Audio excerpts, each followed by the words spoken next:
కర్నూలు జిల్లా కోడుమూరు నియోజకవర్గం గూడూరులో శ్రీ తిమ్మగురుడు స్వామి తిరునాల సందర్భంగా ఎమ్మెల్యే బొగ్గుల దస్తగిరి పూజలు నిర్వహించి రథోత్సవాన్ని లాగి ప్రారంభించారు.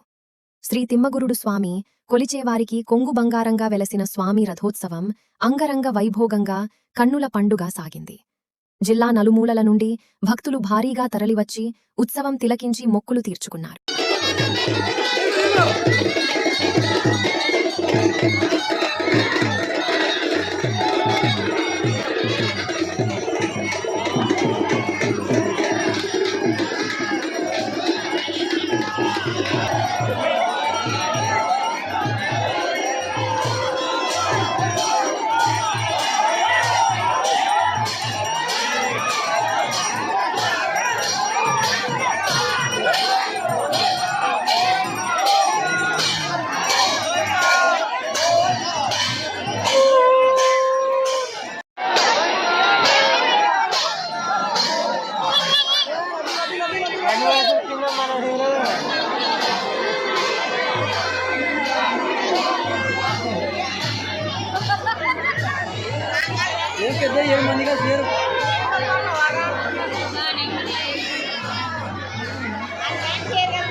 ఏమైంది